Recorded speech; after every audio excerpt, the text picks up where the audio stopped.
అదే RTV app వార్తల్ని క్షణాల్లో చదివే అవకాశం ఉంటుంది. ఒక న్యూస్ పేపర్, ఒక టెలివిజన్ ఛానల్ మీ చేతుల్లో ఎప్పుడూ ఉంటాయి. సత్యసాయి వాటర్ వర్క్స్లో పనిచేస్తున్న కార్మికులు 3 రోజుల నుంచి నిరవధిక సమ్మె చేస్తున్నారు. 16 నెలలుగా జీతాలు ఇవ్వటం కానీ అలాగే ఈఎస్ఐ పిఎఫ్ చెల్లించడం కానీ జరగట్లేదు. రాష్ట్ర వ్యాప్తంగా ఈ యొక్క పథకం అన్ని చోట్ల అమలు జరుగుతుంది. కేవలం రాజమండ్రి ఈ రూరల్ ప్రాంతంలో మాత్రమే జీతాల చెల్లింపులు లేకుండా ఇక్కడ ఉన్న అధికారులు కింద పనిచేస్తున్న కార్మికుల చేత వెట్టి చాకిరీ చేయించుకుంటున్నారు. ఎక్కడా 2-3 నెలలకి బకాయి మించి ఎక్కడా జీతాలు లేవు. ఇక్కడ మాత్రమే 16 నెలల జీతాలు ఉన్నాయనంటే అది పూర్తిగా అధికారుల యొక్క బాధ్యత రాహిత్యం. వాళ్ళకి పని చేయించుకోవడంలో ఉన్న శ్రద్ధ జీతాలు చెల్లించడంలో కానీ వీళ్ళ యొక్క కష్టాలు తీర్చడంలో కానీ లేదు. వెంటనే ఎప్పటికైనా అధికారులు జోక్యం చేసుకుని పై అధికారులకి ప్రభుత్వం దృష్టికి తీసుకెళ్ళి ఈ యొక్క వేతనాల సకాలంలో చెల్లించేలాగా మొత్తం బకాయిలన్నీ కూడా పూర్తిగా చెల్లించేలాగా చర్యలు తీసుకోవాలని కోరుతున్నాం. అప్పటి వరకు కూడా ఈ పోరాటాన్ని ముందుకు సాగిస్తామని మరొకసారి తెలియజేస్తూ సిఐటియు హెచ్చరిక చేస్తాం.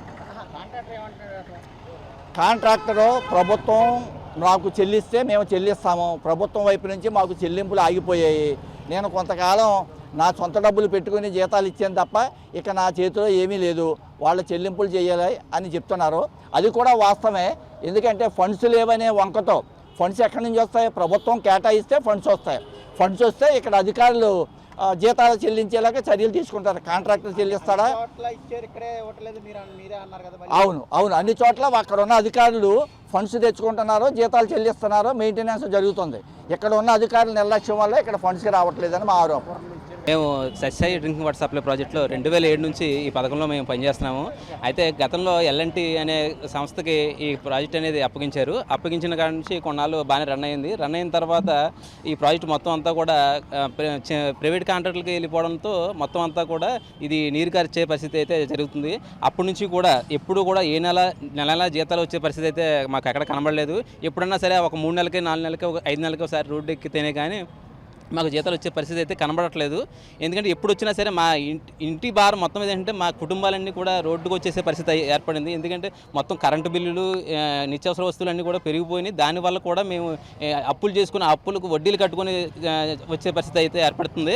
దానివల్ల మేము అనేక సార్లు మేము రోడ్డుకు వచ్చి ఈ విధంగా మేము నిరసనలు తెలియపరిస్తేనే కానీ జీతాలు ఇచ్చే పరిస్థితి లేదు. అది ఈ అధికారులు కూడా ఇక్కడ ఏంటంటే కాంట్రాక్టులు కొమ్మక్కైపోయి దీని యొక్క లాభాపేక్షగా చూస్తూ కొంత మెయింటెనెన్స్లు కూడా చేయకుండా బిల్లులు చేయించుకొని వచ్చిన బిల్లుల్ని వాళ్ళు జేబుల్లోకి వేసుకునే పరిస్థితి అయితే కనబడుతుంది.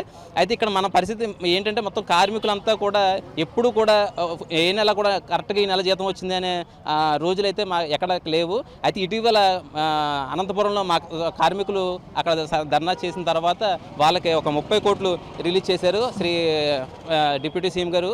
అలాగే మా జిల్లాకి కూడా ఇక్కడ రిలీజ్ చేసి ఈ పథకాన్ని ఆదుకోవాలి, దీనికి శాశ్వత పరిష్కారం అనేది ఒకటి ఏర్పాటు చేస్తే కనుక ఇది మరింత మందికి త్రాగునీరు అందించడానికి కుదురుతుందనే ఆలోచన అయితే ఉంది. మీరు కాబట్టి కనీసం మన ప్రభుత్వంలో దీన్ని శాశ్వత ప్రతిపాదన తీసుకొచ్చి దీనికి మొత్తం అంతా నిధులు కేటాయించి చేస్తే కనుక మా అలాంటి కుటుంబాలు మీ యొక్క ఫోటోలను పెట్టుకొని మేము ఆరాధించుకునే పరిస్థితి అయితే ఉంటుందనేసి మేము గర్వించుకుంటున్నాం. మేము యాక్చువల్లీ ఏంటంటే మా కార్మికులు అనంతపురంలో ఈ విధంగా నిరసన తెలియపరిచి చేశారు. దానివల్ల ఆయన మనసు కరిగి వెంటనే స్పందించి మనసు కరిగి ఆయన వెంటనే 30 కోట్లు రిలీజ్ చేయడం జరిగింది. అలాగే ఈ జిల్లాలో కూడా వెంటనే ఫండింగ్ రిలీజ్ చేస్తారని ఈ ఫోటో పెట్టుకొని మేము, ఎందుకంటే మేము డైరెక్ట్గా వెళ్ళి ఆయన కలిసే పరిస్థితి అయితే కలగట్లేదు. అందువల్లనే మేము ఆయన ఫోటోకైనా మా వినతిపత్రాన్ని అందించి చెప్దామని ఆలోచన చేసి మేము ఈ ఫోటోలతో నిరసన తెలియపరుస్తున్నాం. ఆంధ్రప్రదేశ్ గ్రామీణ నీటి సరఫరా విభాగం RWS సత్యసాయి పథకంలో మేము ఒక 50 మంది కార్మికులు ఇందులో పనిచేస్తున్నామండి. పురుషోత్పట్నం హెడ్ పంప్ హౌస్ నుంచి మాకు 80 గ్రామాల వరకు కూడా నీళ్ళు వెళ్తాయి, 5 మండలాల వరకు వెళుతున్నాయి. అయితే మాకు గత 16 నెలల నుంచి కూడా జీతాలు కాంట్రాక్ట్ చెల్లించట్లేదు. కాంట్రాక్ట్ని అడిగితే నాకు బిల్లులు ఇవ్వట్లేదని చెప్పి ప్రభుత్వం వైపు నెపనెడుతున్నారు. అధికారులు కూడా మా మాట వినట్లేదు. కనీసం ఇక్కడ ఇన్ని రోజులుగా మేము నిరసన తెలియజేస్తుంటే మమ్మల్ని వచ్చి చూసిన పాపాన్ని కూడా లేదు.